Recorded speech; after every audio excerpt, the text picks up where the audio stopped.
പ്രിയപ്പെട്ട വിദ്യാർത്ഥിനികളെ, came ടോക്കിലെ +1 improvement examination special ക്ലാസ്സിൻ്റെ 20ാമത് എപ്പിസോഡിലേക്ക് ഏവർക്കും ഹൃദയപൂർവ്വം സ്വാഗതം. ഇന്ന് നമ്മൾ ഡിസ്കസ് ചെയ്യുന്നത് +1 കെമിസ്ട്രിയിലെ 12ാമത്തെ ചാപ്റ്ററായ പി ബ്ലോക്ക് എലമെൻറ്റ്സ് ആണ്. നമുക്ക് അതിൻ്റെ ആദ്യ പാർട്ടിലേക്ക് വരാം അല്ലേ. നമുക്കറിയാം പി ബ്ലോക്ക് എലമെൻറ്റ്സ് എത്ര ഗ്രൂപ്പുണ്ട്? 6 ഗ്രൂപ്പുണ്ട് അല്ലേ. 13 മുതൽ 18 വരെയുള്ള ഗ്രൂപ്പുകളാണ് പി ബ്ലോക്ക് എലമെൻറ്റ്സ് എന്നറിയപ്പെടുന്നത്. അതിലെ ഇലക്ട്രോണിക് കോൺഫിഗറേഷൻ എന്തായിരിക്കും? General electronic configuration NS2 NP 1 to 6 എന്നാണ് അതിൻ്റെ ജനറൽ ഇലക്ട്രോണിക് കോൺഫിഗറേഷൻ. അപ്പോൾ 13ാം ഗ്രൂപ്പിൻ്റെ ഇലക്ട്രോണിക് കോൺഫിഗറേഷൻ NS2 NP 1 എന്നാണ്. 14-ന് NS2 NP2 എന്നാണ്. 15-ന് NS2 NP3 എന്നാണ്. റെഡി അല്ലേ? ഈ 15ാം ഗ്രൂപ്പിൻ്റെ പ്രത്യേകത NS2 NP3 എന്നായതുകൊണ്ട് പി സബ്ഷെല്ലിൽ ഹാഫ് ഫിൽഡ് ഇലക്ട്രോണിക് കോൺഫിഗറേഷനാണ്. ഹാഫ് ഫിൽഡ് ഇലക്ട്രോണിക് കോൺഫിഗറേഷന് എക്സ്ട്രാ സ്റ്റെബിലിറ്റി ഉണ്ട്. ഇത് മനസ്സിൽ ഓർത്തിട്ട് വേണം നമുക്ക് ഇതിൻ്റെ ഡിസ്കഷനിലേക്ക് വരാൻ. ഓക്കെ, അപ്പോൾ നമുക്ക് ക്വസ്റ്റ്യനിലേക്ക് വന്നാലോ. പിന്നെ നിങ്ങൾ മുൻ ക്ലാസ്സുകളൊക്കെ കേട്ട് അതുമായി ബന്ധപ്പെട്ട ഷോർട്ട് നോട്ടുകൾ തയ്യാറാക്കി പരീക്ഷയ്ക്ക് വേണ്ടിയിട്ടുള്ള എല്ലാ തയ്യാറെടുപ്പുകളും ചെയ്തിട്ടുണ്ടാകുമെന്ന് വിചാരിക്കുന്നു. കണ്ടിട്ടില്ലെങ്കിൽ ഇതിൻ്റെ ഡിസ്ക്രിപ്ഷൻ ബോക്സിൽ മറ്റ് 19 വീഡിയോയുടെയും ലിങ്കുണ്ട്. ആ ലിങ്കിൽ കയറി നിങ്ങൾക്ക് വേണ്ട ടോപ്പിക്കുകൾ സെലക്ട് ചെയ്ത് കാണാവുന്നതാണ്. ഓക്കെ, അപ്പോൾ നമുക്ക് തുടങ്ങാം. എല്ലാവരും സ്ക്രീനിലേക്ക് നോക്കുക.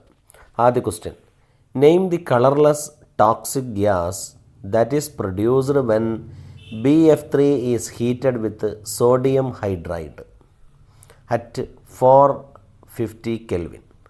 Draw it structure. Okay, BF3 sodium ഹൈഡ്രൈഡുമായി പ്രവർത്തിക്കുമ്പോൾ ഒരു വിഷവാതകം പ്രൊഡ്യൂസ് ചെയ്യുന്നുണ്ട്. നിറമില്ലാത്ത ഒരു വിഷവാതകം. അതിൻ്റെ പേരെന്താണ്? അതിൻ്റെ സ്ട്രക്ചർ എന്താണ്? ഘടന എന്താണ്? ഇതാണ് ചോദ്യം. BF3യും സോഡിയം ഹൈഡ്രൈഡും തമ്മിൽ പ്രവർത്തിച്ചാൽ ഉണ്ടാവുന്ന വിഷവാതകം എന്ന് പറയുന്നത് ഡൈബൊറൈനാണ്. B2H6 ആണ്. കഴിഞ്ഞ വർഷം ചോദിച്ച ക്വസ്റ്റ്യൻ അത്. B2H6 diborane. ക്ലിയർ? ഓർത്തിരിക്കാം. അതിൻ്റെ സ്ട്രക്ചർ കൊടുത്തുകൊണ്ടോ നിങ്ങളവിടെ ഒരു മൈതാനത്തേക്ക് നോക്കിയ പോലെ ഇല്ലേ? ഓക്കെ അല്ലേ? ഒരു മൈതാനം പോലെ ഒരു സ്ക്വയർ വരയ്ക്കുക. ആ സ്ക്വയറിൻ്റെ 4 മൂലക്കലും ഹൈഡ്രജനെ കൊടുക്കുക. റെഡി? കൊടുത്തോ? ഇനിയോ ഗോൾ പോസ്റ്റ് നിൽക്കുന്ന സ്ഥലത്ത് 2 ബോറോൺ കൊടുക്കുക. അപ്പോൾ എന്തായി? B2H4 ആയി. ഇനി 2 ഹൈഡ്രജൻ ഉണ്ട്. ഒരു ഹൈഡ്രജൻ മുകളിലോട്ട് 2 ബോറോണിൻ്റെ മുകളിൽ നിൽക്കും. വേറൊരു ഹൈഡ്രജൻ 2 ബോറോണിൻ്റെയും താഴെയായിട്ട് വരും. ബ്രിഡ്ജ്ഡ് ബോണ്ടാണ് അവിടെ ഉള്ളത്. ആ ബോണ്ടിന് വേറെ പേരറിയപ്പെടും, ബനാന ബോണ്ട് എന്നറിയപ്പെടും, അല്ലെങ്കിൽ 3 സെൻറ്റേർഡ് 2 ഇലക്ട്രോൺ ബോണ്ട് എന്നൊക്കെ അറിയപ്പെടും. ചിത്രം വരച്ച് നോക്കുക. ഇപ്പോൾ നിങ്ങൾ എന്ത് ചെയ്യുക? ഈ വീഡിയോ പോസ് ചെയ്തതിന് ശേഷം നിങ്ങളുടെ പേപ്പറിൽ വരച്ച് ഒരു 2-3 പ്രാവശ്യം വരച്ചിട്ട് ഉറപ്പിക്കുക. എന്നിട്ട് മനസ്സിലിങ്ങനെ പറയുക, ഡൈബൊറൈൻ, സ്ട്രക്ചർ ഓഫ് ഡൈബൊറൈൻ. എങ്ങനെ ഡൈബൊറൈൻ കിട്ടിയത്? BF3 സോഡിയം ഹൈഡ്രൈഡുമായി 450 കെൽവിനിൽ ചൂടാക്കുമ്പോൾ കിട്ടുന്ന വിഷവാതകമാണ്, കളർലെസ്സായ വിഷവാതകമാണ് B2H6. ഓക്കെ, രണ്ടാമത്തെ ക്വസ്റ്റ്യനിലേക്ക് പോകാം. Write a short note on fullerene and silicate. ഫുള്ളറീനെ കുറിച്ചും അതുപോലെ സിലിക്കേറ്റിനെ കുറിച്ചൊരു നോട്ട് ചെയ്ത് 4 മാർക്കിൻ്റെ ക്വസ്റ്റ്യനാണ്. നോക്കണേ, 2019 ജൂലൈ മാസം ചോദിച്ച ചോദ്യമാണ്. ശ്രദ്ധിക്കണം. ഫുള്ളറീൻ എന്ന് പറഞ്ഞാൽ these are cage like spherical molecule of formula C60. 60 carbon atom ഒരുമിച്ച് കൂടി നിൽക്കുന്ന ഗോളാകൃതിയിലുള്ള ഒരു സ്ട്രക്ചറാണ് ഫുള്ളറീനുള്ളത്. പന്ത് പോലെ നിൽക്കും. ഗോളാകൃതിയിൽ പന്ത് പോലെയാണ് നിൽക്കുക. അതിൻ്റെ ഉള്ളിലേക്ക് ഇങ്ങനെ ഒരു ഹോള് പോലെ ഉണ്ടാവും. കേജ് ലൈക്ക് ഒരു ഗുഹ പോലെ കാണും. 60 കാർബൺ വരാം, 70 കാർബൺ വരാം, 76 കാർബൺ വരാം, 84 കാർബൺ വരാം. ഇങ്ങനെയൊക്കെ വന്നുകൊണ്ടാണ് ഇതുണ്ടാവുക. ഓക്കെ, ഇത് ഗ്രാഫൈറ്റിനെ ചൂടാക്കിയിട്ട് നമുക്ക് നിർമ്മിക്കാൻ പറ്റും. ഓക്കെ,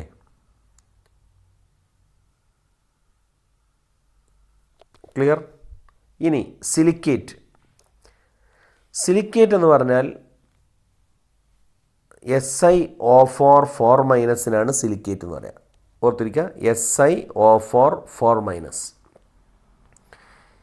ഈ SiO4 സ്ട്രക്ചർ ടെട്രാഹെഡ്രൽ ആയിരിക്കും. ടെട്രാഹെഡ്രൽ സിലിക്കൺ സെൻറ്ററിൽ നിൽക്കും, 4 ഓക്സിജൻ പുറത്തോട്ട് തള്ളി നിൽക്കും. ടെട്രാഹെഡ്രൽ സ്ട്രക്ചറിൽ ഇത് ഷീറ്റായിട്ട് നിൽക്കുന്നുണ്ട്, ചെയിനായിട്ട് നിൽക്കും, അതുപോലെ 3 ഡയമെൻഷണൽ സ്ട്രക്ചറായിട്ട് വരും. എക്സാമ്പിളാണ് zeolite, mica, feldspar, asbestos. Asbestos ഒക്കെ നിങ്ങൾക്ക് അറിയില്ലേ? നമ്മൾ ഷീറ്റ് ഇടുന്നുണ്ടില്ലേ, മേൽക്കൂര ഉണ്ടാക്കാൻ ഉപയോഗിക്കുന്ന ആസ്ബറ്റോസ് ഷീറ്റ്. ആ ഷീറ്റ് ഒക്കെ എന്തിൽ പെട്ടതാണ്? സിലിക്കേറ്റിൽ പെട്ടതാണ്. അപ്പോൾ എന്താ സിലിക്കേറ്റ്? സിലിക്കേറ്റിന് ഇത് മിനിമം ഓർത്തിരിക്കുക. SiO4 ആണ് സിലിക്കേറ്റ് എന്ന് പറഞ്ഞത്. ഇത് ഷീറ്റായിട്ടും റിംഗ് ആയിട്ടും ചെയിനായിട്ടുമൊക്കെ സ്ഥിതി ചെയ്യും. ഇതിന് എക്സാമ്പിളാണ് asbestos, zeolite, mica, feldspar, clay, മണ്ണൈ, ഇതൊക്കെ ഇതിൽ പെടും. ക്വസ്റ്റ്യൻ നമ്പർ 3 വരാം. Draw the structure of diborane. കണ്ടോ, റിപ്പീറ്റ് ചെയ്ത് വന്ന് നീ ഞാൻ പറയേണ്ട ആവശ്യമുണ്ടോ? Write a note on nature of bond present it. അതിലുള്ള ബോണ്ടിൻ്റെ സ്വഭാവത്തെക്കുറിച്ച് പറയാം. ഓക്കെ, ഒരു ഗ്രൗണ്ട് പോലെ നമ്മൾ നേരത്തെ ചിത്രം കണ്ടില്ലേ? ആ ചിത്രത്തിൽ 4 കോവാലൻ്റ് ബോണ്ടുകൾ ഉണ്ടാവും കോർണറിൽ. അതോടൊപ്പം 2 ബ്രിഡ്ജ് ബോണ്ടും ഉണ്ട്, BHB ബോണ്ടുകളുണ്ട് അല്ലേ? അതിനെ 3 സെൻറ്റർ 2 ഇലക്ട്രോൺ ബോണ്ട് എന്നും പറയും. അതിന് വേറെ പേരാണ് ബനാന ബോണ്ട്. ഓർത്തിരിക്കണം. ആ ചിത്രം ഒന്നുകൂടി വരച്ചത് ഒന്നുകൂടി നോക്കുക. ശരി, 4ാമത്തെ ക്വസ്റ്റ്യൻ നോക്കൂ. What are silicone? സിലിക്കോൺ എന്ന് പറഞ്ഞാൽ എന്താണ്? സിലിക്കോൺ എന്ന് പറഞ്ഞാൽ ഓർഗനോ സിലിക്കൺ പോളിമറാണ്. Which have R2SiO as a repeating unit. ഈ പോളിമറിൻ്റെ റിപ്പീറ്റിംഗ് യൂണിറ്റ്, ഇതൊരു പോളിമർ ആണല്ലോ, അപ്പോൾ പോളിമറിന് ഏറ്റവും ചെറിയൊരു യൂണിറ്റ് ഉണ്ടാവും. ആ യൂണിറ്റ് R2SiO എന്നാണ്. അപ്പോൾ നിങ്ങൾ വളരെ സിമ്പിളായി മനസ്സിലാക്കി. What is silicone? സിലിക്കോൺ എന്ന് പറഞ്ഞാൽ R2SiO അടിസ്ഥാന യൂണിറ്റായി വരുന്ന പോളിമറിനാണ് സിലിക്കോൺ എന്ന് പറയുക. Question B. Write the chemical equation showing the steps involved in the manufacture of silicone. സിലിക്കോണിൻ്റെ നിർമ്മാണത്തിൽ ഉള്ള കെമിക്കൽ റിയാക്ഷൻസിൻ്റെ സ്റ്റെപ്പുകൾ എഴുതുക. ആദ്യം ചെയ്യുന്നത് CH3Cl എന്ന് പറയുന്ന ക്ലോറോമീഥൈൻ സിലിക്കണുമായി കോപ്പർ കാറ്റലിസ്റ്റിൻ്റെ സാന്നിധ്യത്തിൽ 573 കെൽവിനിൽ ചൂടാക്കിയാൽ എന്ത് കിട്ടും? ഡൈമീഥൈൽ ഡൈക്ലോറോ സിലിക്കൺ കിട്ടും. അതിനെ ഹൈഡ്രോളിസിസ് നടത്തി, അതായത് വാട്ടറുമായിട്ട് റിയാക്ട് ചെയ്തു. അപ്പോൾ എന്ത് കിട്ടി? CH3 SiOH എന്ന കോമ്പൗണ്ട് കിട്ടി. ആ OH എങ്ങനെ വന്നതെന്നറിയാം. Clനെ മാറ്റിയിട്ട് അവിടെ 2 OH വന്നു, അത്രേ അവിടെ വന്നിട്ടുള്ളൂ. എന്നിട്ട് എന്ത് ചെയ്തു? ആ കോമ്പൗണ്ടിന് പോളിമറൈസേഷൻ നടന്ന് സിലിക്കോൺ ഉണ്ടായി. ആ സിലിക്കോൺ നോക്കിയേ, ആ ബ്രാക്കറ്റ് നോക്കിയാൽ മതി. ബ്രാക്കറ്റ് കണ്ടില്ലേ? ആ ബ്രാക്കറ്റിൽ CH3 2 ഉണ്ട്, അതാണ് R2 പറഞ്ഞത്. പിന്നെ അതിൻ്റെ ഉള്ളിലൊരു സിലിക്കൺ ഉണ്ട്, അപ്പുറത്തൊക്കെ ഒരു ഓക്സിജൻ ഉണ്ട് ആ ബ്രാക്കറ്റിൽ. അപ്പോൾ R2SiO എന്നായി, അല്ലെങ്കിൽ CH3 SiO എന്നായി. ആ ബ്രാക്കറ്റിലുള്ള അത് എങ്ങനെ റിപ്പീറ്റ് ചെയ്ത് വരും, അതുകൊണ്ടാണ് ഇതിന് N ടൈംസ് എന്ന് കൊടുത്തത്. ബുദ്ധിമുട്ടില്ലല്ലോ, സുഖമല്ലേ? മനസ്സിലാക്കിയേക്കണം. അപ്പോൾ സിലിക്കോൺ പുതിയൊരു ടോപ്പിക്കാണ് ഈ ചാപ്റ്ററിൽ. അടുത്ത ക്വസ്റ്റ്യൻ ആണ് അതിലെ C. How can the chain length of silicones be controlled during their synthesis? Silicone നിർമ്മിക്കുമ്പോഴേ ആ പോളിമർ ചെയിനിൻ്റെ ലെങ്ത്ത് കൺട്രോൾ ചെയ്യണം. അതായത് ഇപ്പോൾ ഒരു വലിയ നീളമുള്ളൊരു പോളിമർ ആകുമ്പോൾ നമ്മൾ വിചാരിച്ചതിനപ്പുറം സൈസാവും. അപ്പോൾ അതിൻ്റെ ആ ചെയിൻ ഉണ്ടല്ലോ, സിലിക്കോണിൻ്റെ ചെയിന് കൂടുതൽ വലിപ്പം വരാതിരിക്കാൻ വേണ്ടി കൺട്രോൾ ചെയ്യാൻ എന്താ ചെയ്യുക എന്നാണ് ചോദ്യം. അങ്ങനെ കൺട്രോൾ ചെയ്യാൻ നമ്മൾ ആഡ് ചെയ്യുന്നത് CH3 SiCl എന്ന് പറയുന്ന കോമ്പൗണ്ടാണ്. ട്രൈമീഥൈൽ ക്ലോറോസിലെയിൻ എന്ന് പറയുന്ന കോമ്പൗണ്ട് ആഡ് ചെയ്യുക. Write the formula of the basic structure of unit of silicate. കണ്ടോ, റിപ്പീറ്റ് ചെയ്ത് വന്ന് കണ്ടില്ലേ? SiO4 ഓർത്തിരിക്കുക. What are zeolite? Give any 2 uses of zeolite. Zeolite എന്ന് പറഞ്ഞാൽ എന്താണ്? അതിൻ്റെ 2 യൂസസ് പറയാം. സിയോലൈറ്റ് എന്ന് പറഞ്ഞാൽ അലൂമിനോ സിലിക്കേറ്റ് ഓഫ് മെറ്റൽസിനാണ് സിയോലൈറ്റ് എന്ന് പറയാം. ഓർക്കാൻ എന്ത് എളുപ്പം? അലൂമിനോ സിലിക്കേറ്റിനോടൊപ്പം അലൂമിനിയം കൂടെ വന്നത്, അലൂമിനോ സിലിക്കേറ്റ് ഓഫ് മെറ്റൽസ്. ഇതിനാണ് എന്ത് പറയാം? സിയോലൈറ്റ് എന്ന് പറയാം. ഇതിന് യൂസ് ചെയ്യുന്നത് കാറ്റലിസ്റ്റായിട്ട് യൂസ് ചെയ്യും. എവിടെയെന്നറിയോ? ആൽക്കഹോളിനെ പെട്രോളാക്കാൻ ഉപയോഗിക്കുന്ന ഒരു വലിയ മെത്തേഡുണ്ട്. ആ മെത്തേഡിലെ കാറ്റലിസ്റ്റായിട്ട് സിയോലൈറ്റിനെ യൂസ് ചെയ്യാം. ആ സിയോലൈറ്റിൻ്റെ ടൈപ്പാണ് ZSM5. ഓർത്തിരിക്കുക, ZSM5 ആൽക്കഹോളിനെ പെട്രോളാക്കുന്നതാണ്. മറ്റൊരു പ്രധാന യൂസ് സിയോലൈറ്റ് ഉപയോഗിച്ചുകൊണ്ട് ഹാർഡ് വാട്ടറിനെ സോഫ്റ്റ് വാട്ടറാക്കി മാറ്റാം. Okay. 7th question. Sketch the structure of graphite and diamond. What is the impact of structure on physical properties of these allotropes? കാർബണിൻ്റെ 2 അലോട്രോപ്പാണ് ഡയമണ്ടും ഗ്രാഫൈറ്റും എന്ന് ക്വസ്റ്റ്യനിൽ തന്നെ പറഞ്ഞിരിക്കുകയാണ്. കേട്ടോ, അതിൻ്റെ സ്ട്രക്ചർ ഒന്ന് സ്കെച്ച് ചെയ്യുക. എന്നിട്ട് എന്ത് ചെയ്യുക? ആ സ്ട്രക്ചർ എങ്ങനെയാണ് അതിൻ്റെ ഭൗതിക സ്വഭാവത്തിനെ വ്യത്യാസപ്പെടുത്തിയത് എന്ന് പറയണം. ഡയമണ്ട് നമുക്കറിയാം നെറ്റ്വർക്ക് സ്ട്രക്ചറായിട്ടാണ് പോകുന്നത്. കണ്ടെങ്കിൽ ഒരു വല പോലെ ഇങ്ങനെ 3 ഡയമെൻഷണൽ നെറ്റ്വർക്കാണ്. അത് ഓർത്തിരുന്നാൽ മതി. ഡയമണ്ടിന് 3 ഡയമെൻഷണലായ നെറ്റ്വർക്ക് സ്ട്രക്ചറാണ്. കണ്ടാൽ തന്നെ മനസ്സിലാവില്ലേ? വല പോലെ ഇങ്ങനെ താഴോട്ട് വേര് പടലം പോലെ ഇങ്ങനെ നിൽക്കുന്നുണ്ടില്ലേ? എന്നാൽ ഗ്രാഫൈറ്റ് ലെയേർഡ് സ്ട്രക്ചറാണ്. ഹെക്സഗണൽ റിങ്ങുള്ള ലെയേർഡ് സ്ട്രക്ചറാണ് ഗ്രാഫൈറ്റിനുള്ളത്. ആ ലെയറുകൾ തമ്മിലുള്ള ഫോഴ്സ് ബോണ്ട് വളരെ വീക്ക് ബോണ്ടായതുകൊണ്ട് ഗ്രാഫൈറ്റ് സോഫ്റ്റ് ആയിരിക്കും. എന്നാൽ ഡയമണ്ട് 3 ഡയമെൻഷണൽ നെറ്റ്വർക്ക് സ്ട്രക്ചർ ആയതുകൊണ്ട് it is very difficult to break the covalent bond present in diamond. Therefore diamond is very hard. നല്ല ഉറപ്പുള്ള ആളാണ് ഡയമണ്ട്. ഡയമണ്ട് നമ്മൾ എന്തിനാണ് ഉപയോഗിക്കൽ? ഗ്ലാസ്സൊക്കെ കട്ട് ചെയ്യാൻ ഉപയോഗിക്കും അല്ലേ? അതുപോലെ ഗ്രാഫൈറ്റ് സോഫ്റ്റ് ആയതുകൊണ്ട് അത് ലൂബ്രിക്കൻ്റ് ആയിട്ടാണ് യൂസ് ചെയ്യുക. ഡയമണ്ടിൻ്റെ ഒരു വ്യത്യാസം, രണ്ടാളും തമ്മിലുള്ള ഒരു വ്യത്യാസം എന്ന് പറയുന്നത് ഡയമണ്ട് ഇൻസുലേറ്ററാണ്, ഗ്രാഫൈറ്റ് കണ്ടക്ടറാണ്. ഡയമണ്ടിലൂടെ ലൈറ്റ് കടന്നു പോകും, അത് ട്രാൻസ്പെറൻ്റ് ആണ്. എന്നാൽ ഗ്രാഫൈറ്റിലൂടെ ലൈറ്റ് കടന്നു പോകില്ല, അത് ഒപ്പെക്കാണ്, അധാര്യമാണ്. അപ്പോൾ ഇതുമായി ബന്ധപ്പെട്ട് നമ്മൾ ശ്രദ്ധിക്കാനുള്ള ഡയമണ്ടും ഗ്രാഫൈറ്റും തമ്മിലുള്ള വ്യത്യാസം വരാം. കാർബണിൻ്റെ അലോട്രോപ്സ് ഏതൊക്കെയാണെന്ന് ചോദിക്കാം. അലോട്രോപ്സ് രൂപാന്തരത്വം. അപ്പോൾ നമുക്ക് ഡയമണ്ട് ഗ്രാഫൈറ്റ് എന്ന് ഉത്തരം പറയാം. ഇവർ തമ്മിലുള്ള സ്ട്രക്ചറൽ ഡിഫറൻസ് ചോദിക്കാം. ഇവരുടെ യൂസസ് ചോദിക്കാം. ഒക്കെ ഞാൻ പറഞ്ഞു കഴിഞ്ഞു. ഓക്കെ. 8ാമത്തെ question. The allotrope of carbon with the highest thermodynamic stability. Thermodynamic stability വളരെ അധികമുള്ള കാർബണിൻ്റെ ഒരു അലോട്രോപ്പാണ് ഗ്രാഫൈറ്റ്. ഓർത്തിരിക്കണം. പെട്ടെന്ന് നമ്മൾ വിചാരിക്കും ഡയമണ്ടാണ്. ഡയമണ്ടല്ല, ഗ്രാഫൈറ്റാണ് തെർമോഡൈനാമിക് സ്റ്റെബിലിറ്റി ഏറ്റവും കൂടുതലുള്ള കാർബണിൻ്റെ രൂപാന്തരത്വം. ഓക്കെ. 9ാമത്തെ question. Draw the structure of orthoboric acid. Why it is not a protonic acid? ഇതെന്തുകൊണ്ടാണ് ഒരു പ്രോട്ടോണിക് ആസിഡ് ആവാത്തത്? ഓർത്തോബോറിക് ആസിഡിൻ്റെ സ്ട്രക്ചർ വരയ്ക്കുക. എന്തുകൊണ്ടാണ് ഇതൊരു പ്രോട്ടോണിക് ആസിഡ്? പ്രോട്ടോണിക് ആസിഡ് പറഞ്ഞാൽ ഹൈഡ്രജനെ വിട്ടുകൊടുക്കാത്ത ആസിഡ് ആയത് എങ്ങനെയെന്നാണ്. എന്താണ് അതിൻ്റെ സ്ട്രക്ചർ അതാ BOH ത്രൈസ് എന്ന് പറയുന്ന ആളാണ് ആര്? Orthoboric acid. BOH thrice. ബീമെന്ന് 3 OH കണ്ടില്ലേ? 3 സ്ഥലത്തേക്കായിട്ട് ഇങ്ങനെ തിരിഞ്ഞിരിക്കണ് കണ്ടില്ലേ? എന്തുകൊണ്ടാണിത് പ്രോട്ടോണിക് ആസിഡ് ആവാത്തത്? കാരണം മറ്റൊന്നുമല്ല, ബോറിക് ആസിഡിനെ വാട്ടറിലേക്ക് ചേർത്താൽ വാട്ടറിൽ നിന്ന് അയാൾ OHനെ സ്വീകരിക്കുകയും H2Oയിലെ OHനെ സ്വീകരിക്കുമ്പോൾ ബാക്കി വരുന്ന ഹൈഡ്രജൻ സൊല്യൂഷനിൽ വരികയും ചെയ്യും. അതിൻ്റെ ഫലമായി ഓർത്തോബോറിക് ആസിഡ് പ്രോട്ടോണിക് ആസിഡ് അല്ല, അയാൾ കൊടുക്കുന്ന പ്രോട്ടോണല്ല, വാട്ടറിൽ നിന്ന് പുറത്തുവിടുന്ന പ്രോട്ടോണാണ് അല്ലെങ്കിൽ ഹൈഡ്രജനാണ് അവിടെ ഉണ്ടാവുന്നത്.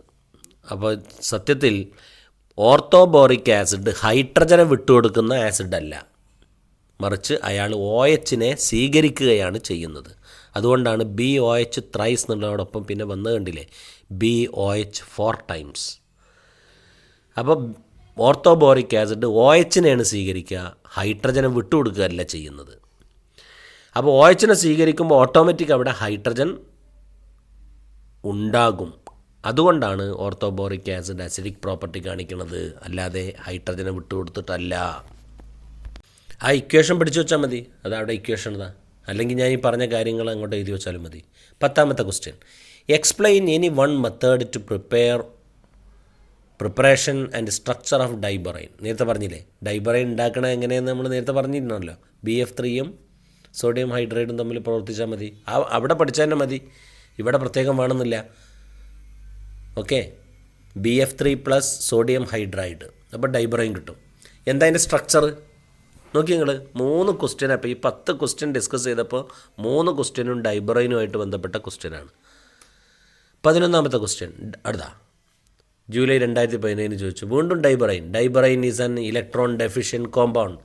Explain the structure of diborane. പ്രശ്നമുണ്ടോ? 2 മാർക്കിനാണ് ആ ക്വസ്റ്റ്യൻ. നീ ആവർത്തിക്കണ്ടല്ലോ ഡൈബറൈൻ്റെ structure. Very very important. What is water gas? 1 മാർക്കിൻ്റെ ക്വസ്റ്റ്യൻ. വാട്ടർ ഗ്യാസ് എന്താ?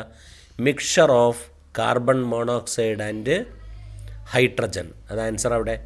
CO+H2, അതിനാണ് ഡൈബറൈൻ വാട്ടർ ഗ്യാസ് എന്ന് പറയാം. ഇനി what is inorganic gas?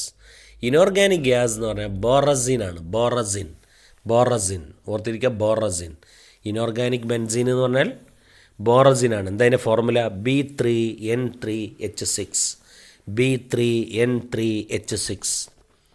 ബുദ്ധിമുട്ടില്ലല്ലോ. B3N3H6. എങ്ങനെയാണ് ബോറസിൻ കിട്ടുക? ഞാൻ അതും ചോദിക്കാമല്ലോ. ഇനോർഗാനിക് ബെൻസീൻ എങ്ങനെയാണ് നിർമ്മിക്കുക? എന്ത് ചെയ്താൽ മതി എന്നറിയോ? ഡൈബറൈനെ അമോണിയയിൽ വെച്ച് ചൂടാക്കിയാൽ മതി. ഡൈബറൈൻ + അമോണിയ എന്നിട്ട് നന്നായി കൊണ്ട് ഹീറ്റ് ചെയ്താൽ എന്തായി? ബോറസിൻ കിട്ടി. ഇനോർഗാനിക് ബെൻസീൻ നിർമ്മിക്കുന്നത് എങ്ങനെ? എന്താണ് അതിൻ്റെ ഫോർമുല? അപ്പോൾ എന്ത് ചെയ്യണം? ഡൈബറൈൻ അമോണിയയിൽ വെച്ച് ചൂടാക്കുക. അപ്പോൾ എന്ത് ചെയ്യും? ഇനോർഗാനിക് ബെൻസീൻ കിട്ടും. ഇനോർഗാനിക് ബെൻസീൻ്റെ ഫോർമുല എന്താണ്? B3N3H6 ആണ്. ക്ലിയർ? ഡൈബറൈൻ്റെ സ്ട്രക്ചർ അതവിടെ വിശദീകരിച്ചിട്ടുണ്ട്. ആ വിശദീകരണം ഒന്നുമില്ലെങ്കിലും നിങ്ങൾ ഇത്ര ഓർത്തിരുന്നാൽ മതി. ഒരു മൈതാനം പോലെ ഇങ്ങനെ വരച്ചിടുക, ഒരു സ്ക്വയർ വരയ്ക്കുക, 4 കോർണറിൽ ഹൈഡ്രജനെ കൊടുക്കുക, അതിൻ്റെ ഗോൾ പോസ്റ്റ് നിൽക്കുന്ന സ്ഥലത്ത് 2 ബോറോണിനെ കൊടുക്കുക. എന്നിട്ട് എന്ത് ചെയ്യുക? 2 ബോറോണിൻ്റെ ഇടക്ക് മുകൾക്കൊരു ഹൈഡ്രജനും താഴോട്ടൊരു ഹൈഡ്രജനും. മുകൾക്കും താഴോട്ടുള്ള ഹൈഡ്രജൻ്റെ നമ്മൾ പറയുക ബ്രിഡ്ജ് ബോണ്ട് എന്നും അല്ലെങ്കിൽ ബനാന ബോണ്ട് എന്നുമാണ് പറയുക. പ്രശ്നമില്ല. അപ്പോൾ how many bridge bond? 2 bridge bond. Okay, അടുത്ത ക്വസ്റ്റ്യനിലേക്ക്. Borax is an important compound of boron. അത് സംശയമൊന്നുമില്ല. ബോറാക്സ് ബോറോണിൻ്റെ ഒരു വളരെ പ്രധാനപ്പെട്ട ഒരു കോമ്പൗണ്ടാണ്. The solution of borax is alkaline. Why? എന്താ? ബോറാക്സിൻ്റെ ഫോർമുല അതാണ് കൊടുത്തിട്ടുണ്ട്. Na2B4O7 plus okay Na2B4O7. ഇതാണ് ബോറാക്സ് എന്ന് പറഞ്ഞ ആൾ. ഈ ബോറാക്സിനെ അത് ആൽക്കലൈനാണ്. എന്തുകൊണ്ട് എന്നാണ്? അതായത് അത് വെള്ളത്തിലേക്ക് ചേർത്താൽ NaOH ഉണ്ടാവും. അതാണ് കാരണം.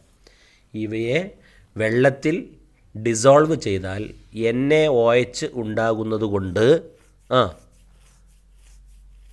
ബോറാക്സിൻ്റെ സൊല്യൂഷൻ ആൽക്കലൈൻ ആകുന്നു. ഇതേ ഒരു വർഷം വേറെ ചോദ്യം വന്നത് നോക്ക്. ബോറാക്സ് വാട്ടറായിട്ട് റിയാക്ട് ചെയ്താൽ ഉണ്ടാവുന്ന പ്രോഡക്റ്റ് എന്താണ്? അപ്പോൾ സോഡിയം ഹൈഡ്രോക്സൈഡും ബോറിക് ആസിഡുമാണ്. H3BO3 എന്ന boric acid. Boric acid weak ആസിഡാണ്. NaOH സ്ട്രോങ് ബേസാണ്. അതുകൊണ്ട് ആ സൊല്യൂഷൻ ബേസിക് സൊല്യൂഷൻ ആയിരിക്കും. Ready. Next B. Give any 2 uses of borax. ബോറാക്സിൻ്റെ 2 യൂസസ് പറയാം. Borax is used for the detection of transition element. സംക്രമണ മൂലകങ്ങളെ കണ്ടെത്താൻ ബോറാക്സ് ഉപയോഗിക്കും. അതിനുപയോഗിക്കുന്ന ടെസ്റ്റിൻ്റെ പേരാണ് ബോറാക്സ് ബീഡ് ടെസ്റ്റ്. റെഡി? അതുപോലെ തന്നെ ബോറാക്സ് നമുക്ക് നല്ല ഉറപ്പുള്ള ഗ്യാസ്, ഹീറ്റ് തട്ടിയാലും പൊട്ടാത്ത ഗ്ലാസ് പ്രിപ്പയർ ചെയ്യാൻ, ഹീറ്റ് റെസിസ്റ്റൻ്റ് ഗ്ലാസ് പ്രിപ്പയർ ചെയ്യാൻ എന്തുപയോഗിക്കും? ബോറാക്സ് ഉപയോഗിക്കും. പോരെ? Next C. Diamond has covalent bonding. Yet it has a high melting point. ബോറാക്സിന് കോവാലൻ്റ് ബോണ്ടിങ് ആണ്, എന്നിട്ട് പോലും അതിന് ഹൈ മെൽറ്റിംഗ് പോയിൻ്റ് ആണ്. എന്തുകൊണ്ട്? ഡയമണ്ടിന് 3 ഡയമെൻഷണൽ നെറ്റ്വർക്ക് സ്ട്രക്ചറാണ്. 3 ഡയമെൻഷണൽ നെറ്റ്വർക്ക് സ്ട്രക്ചറാണ്. നേരത്തെ നമ്മൾ കണ്ടില്ലേ, വേര് പടലം പോലെ. ബോധ്യമാണില്ലെങ്കിൽ ഒന്ന് ബാക്കോട്ട് പോയാൽ മതി, ആ ക്വസ്റ്റ്യനിലുണ്ട്. ഓക്കെ, അങ്ങനെ നിൽക്കുന്നത് കൊണ്ട്, നെറ്റ്വർക്ക് സ്ട്രക്ചറായി നിൽക്കുന്നത് കൊണ്ട്, എക്സ്റ്റെൻഡഡ് കോവാലൻ്റ് ബോണ്ടിങ് ഉള്ളത് കൊണ്ട് diamond is very very hard. Therefore, it has high melting point. Okay. 13th question. CCl4 does not undergo hydrolysis, but SiCl4 undergo hydrolysis. Why? CCl4 hydrolysis നടക്കില്ല, SiCl4 hydrolysis നടക്കും. എന്തുകൊണ്ട്? CCl4ലെ കാർബണിന് D orbital ഇല്ല, അതുകൊണ്ട് CCl4 does not undergo hydrolysis. എന്നാൽ SiCl4ലെ സിലിക്കണിന് D orbital ഉണ്ട്, അതുകൊണ്ട് SiCl4ന് hydrolysis സംഭവിക്കും. Okay, അടുത്തത് അതിൽ B, differentiate between silicate and silicon. Silicate നമ്മൾ പറഞ്ഞിട്ടുണ്ട്, SiCO4 4- ആണ്, SiO4 4- ആണ്. സിലിക്കോണോ R2SiO എന്ന അടിസ്ഥാന യൂണിറ്റുള്ള ഓർഗനോ സിലിക്കൺ കോമ്പൗണ്ടിനാണ്, പോളിമറിനാണ് സിലിക്കോൺ എന്ന് പറയാം. Clear? Next 14th question. Carbon has many allotropes. കാർബണിന് ഇഷ്ടം പോലെ അലോട്രോപ്സ് ഉണ്ട്. ഏതൊക്കെ? അതാ ചോദ്യം. Write the name of any 2 allotropic form of carbon. കാർബണിൻ്റെ അലോട്രോപ്പിക് ഫോമിൽ ഏതെങ്കിലും 2 എഴുതുക. ഒന്ന് ഡയമണ്ട് ഗ്രാഫൈറ്റ് ചെയ്ത, വേറെ 3 ഉണ്ട്. ഫുള്ളറീൻ ഉണ്ട്, കാർബൺ ബ്ലാക്ക് ഉണ്ട്, ചാർക്കോൾ ഉണ്ട്, അല്ലേ, കോക്ക് ഉണ്ട്. ഇതൊക്കെ കാർബണിൻ്റെ അലോട്രോപ്സ് ആണ്. ആവട്ടെ. B, briefly explain the structure of any one of the above mentioned allotrope. നിങ്ങൾ ഏതെങ്കിലും 2 എഴുതിയല്ലോ, ആ എഴുതിയതിൽ ഒരാളുടെയെങ്കിലും സ്ട്രക്ചർ പറയാം. ഇപ്പം നമ്മൾ ഡയമണ്ട് പറയാം, അല്ലേ, എക്സ്റ്റെൻഡഡ് കോവാലൻ്റ് ബോൺസ് ഉള്ള നെറ്റ്വർക്ക് സ്ട്രക്ചർ, 3 ഡയമെൻഷണൽ നെറ്റ്വർക്ക് സ്ട്രക്ചറുള്ള സംവിധാനമാണ് ഡയമണ്ടിലുള്ളത്. മറ്റേത് ലെയേർഡ് സ്ട്രക്ചറാണ് ഗ്രാഫൈറ്റിലുള്ളത് എന്നൊക്കെ എഴുതിയാൽ മതി, 1 മാർക്ക് കിട്ടും. Next, CCl4 does not undergo hydrolysis, give reason. ഇനി പറയണോ? നോക്കി നിങ്ങൾ റിപ്പീറ്റ് ചെയ്ത് വന്നത്, തൊട്ടടുത്ത വർഷം തന്നെ റിപ്പീറ്റ് ചെയ്ത് വന്നിട്ടില്ലേ. അടുത്ത 15th question. When BF3 is treated with LiH at 450 Kelvin. ആ ക്വസ്റ്റ്യൻ കണ്ടപ്പോൾ തന്നെ മനസ്സിലായി, റിപ്പീറ്റ് ചെയ്ത് വന്ന, അല്ലേ, കഴിഞ്ഞ വർഷം ചോദിച്ച 2019 ചോദിച്ച ക്വസ്റ്റ്യൻ തന്നെയാണത്. A hydride of boron is formed. Identify the hydride. ഡൈബറൈനാണ്, B2H6 ആണ്. ഓക്കെ. B, briefly explain the structure of above mentioned hydride. ആ ഹൈഡ്രൈഡിൻ്റെ സ്ട്രക്ചർ എഴുതുക. ഡൈബറൈൻ്റെ സ്ട്രക്ചറാണ് ചോദിച്ചത്. എ എന്ന് പറയുന്നതിൻ്റെ ഉത്തരം തെറ്റിയാൽ സ്വാഭാവികമായിട്ടും ബിയുടെ ഉത്തരം തെറ്റും. എന്തുകൊണ്ട്?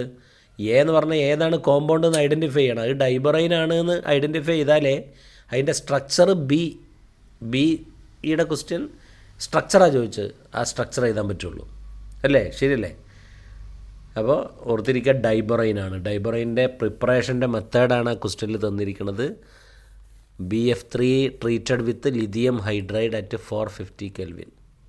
ഹൈഡ്രൈഡ് ഉണ്ടാകുന്നു ഓഫ് ബോറോൺ, ബോറോണിൻ്റെ ഹൈഡ്രൈഡ്, അതാണ് ഡൈബറൈൻ. ക്ലിയർ? അതിലെ C, boron compound behave as Lewis acid. Y?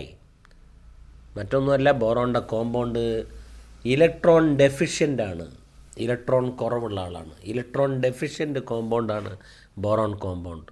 So they act as Lewis acid.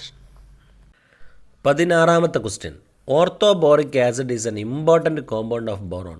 എത്ര 2ാമത്തെ ക്വസ്റ്റ്യൻ അത് റിപ്പീറ്റ് ചെയ്ത് വന്നേ. ബോറോണിൻ്റെ വളരെ പ്രധാനപ്പെട്ട ഒരു കോമ്പൗണ്ടാണ് orthoboric acid. Prepare a short on note on orthoboric acid highlighting the following aspects. താഴെ തന്നിരിക്കുന്ന 4 പോയിൻറ്റുകളെ ഹൈലൈറ്റ് ചെയ്തുകൊണ്ട് എന്ത് ചെയ്യണം, ഒരു നോട്ട് തയ്യാറാക്കണം. ഒന്ന് മെത്തേഡ് ഓഫ് പ്രിപ്പറേഷൻ. നോക്കൂ, ബോറിക് ആസിഡ് പ്രിപ്പയർ ചെയ്യാനുള്ള, ബോറിക് ആസിഡ് പ്രിപ്പയർ ചെയ്യാനുള്ള മെത്തേഡ് അതാണ് കൊടുത്തിട്ടുണ്ട്. ബോറാക്സിനെ HCl പ്രവർത്തിപ്പിച്ചാൽ മതി. അപ്പോൾ അവിടെ കിട്ടിയത് H3BO3. ഓക്കെ, ഇതൊരു വീക്ക് മോണോ ബേസിക് ആസിഡാണ്, വീക്കായ ആസിഡാണ്. ഇതിൻ്റെ അസിഡിക് പ്രോപ്പർട്ടിക്ക് കാരണം ഹൈഡ്രജനെ വിട്ടുകൊടുക്കുന്നതല്ല, മറിച്ച് ഹൈഡ്രോക്സിൽ അയോണിനെ സ്വീകരിക്കുന്നതാണ്. നേരത്തെ പറഞ്ഞതാണ്, ഇനി ഞാൻ വിശദീകരിക്കുന്നില്ല. അടുത്ത ആക്ഷൻ ഓഫ് ഹീറ്റ്. ഇത് ചൂടാക്കിയാൽ എന്താ സംഭവിക്കുക? ഓർത്തോബോറിക് ആസിഡിനെ ചൂടാക്കിയാൽ HbO2 എന്ന് പറയുന്ന മെറ്റാബോറിക് ആസിഡ് കിട്ടും.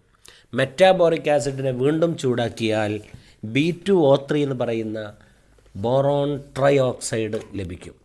ഓക്കെ, ഇങ്ങനെയുള്ള ഓർത്തോബോറിക് ആസിഡിൻ്റെ സ്ട്രക്ചർ നേരത്തെ പറഞ്ഞിട്ടുണ്ട്, ഇനി ആവർത്തിക്കണ്ടല്ലോ. ബോറോൺ സെൻറ്ററിൽ എഴുതുക, 3 സൈഡിലേക്കായിട്ട് ഒരു ട്രയാങ്കിൾ പാറ്റേണിൽ OH വരും. ബീമെന്ന് 3 OH ട്രയഗണൽ പാറ്റേണിൽ. ചിത്രം നേരത്തെ പഠിച്ചിട്ടുണ്ട്, ഓർക്കുന്നില്ലെങ്കിൽ ഒന്ന് ബാക്കോട്ട് പോയാൽ മതി. ഓക്കെ, അപ്പോൾ ഈ പറയുന്ന ഓരോ പോയിൻറ്റുകളും ആ ക്വസ്റ്റ്യനും ആൻസറും ഇങ്ങനെ എഴുതി ചെറിയ തോതിൽ നോട്ട്സ് എഴുതി സ്ട്രക്ചർ വരച്ച് ഇങ്ങനെ പോയാൽ എന്താ സൗകര്യം എന്ന് വെച്ചാൽ, ഇതേ ക്വസ്റ്റ്യൻ റിപ്പീറ്റ് ചെയ്തിട്ടുണ്ട്, അത് മുമ്പ് പഠിച്ചിട്ടുണ്ട് എന്ന് പറയുമ്പോൾ നേരെ നോട്ട്ബുക്ക് നോക്കിയാൽ മതി, വീഡിയോക്ക് തന്നെ പോകേണ്ട ആവശ്യമില്ല. ഓക്കെ, അപ്പോൾ ഇന്നത്തെ ക്ലാസ് ഇവിടെ അവസാനിപ്പിക്കാം. P ബ്ലോക്കിലെ സെക്കൻഡ് പാർട്ടുമായി നമുക്ക് നാളെ കാണാം. ഓക്കെ, അപ്പോൾ നിങ്ങളുടെ സുഹൃത്തുക്കളായ കെമിസ്ട്രി ഇമ്പ്രൂവ്മെൻറ്റ് പരീക്ഷയ്ക്ക് രജിസ്റ്റർ ചെയ്ത കുട്ടികൾക്ക്, മറ്റ് സ്കൂളിലുള്ളവരാണെങ്കിലും അവർക്കും വേണമെങ്കിൽ ഒന്ന് ഷെയർ ചെയ്ത് കൊടുക്കുക. ഉപകാരപ്പെടട്ടെ. നല്ല കോൺഫിഡൻസോട് കൂടെ കെമിസ്ട്രി ഇമ്പ്രൂവ്മെൻറ്റ് പരീക്ഷ എഴുതാൻ വേണ്ടി നിങ്ങൾക്കൊക്കെ ദൈവം അനുഗ്രഹിക്കട്ടെ എന്ന് പ്രാർത്ഥിച്ചുകൊണ്ട് നിർത്തുന്നു. Thank you. Keep in touch.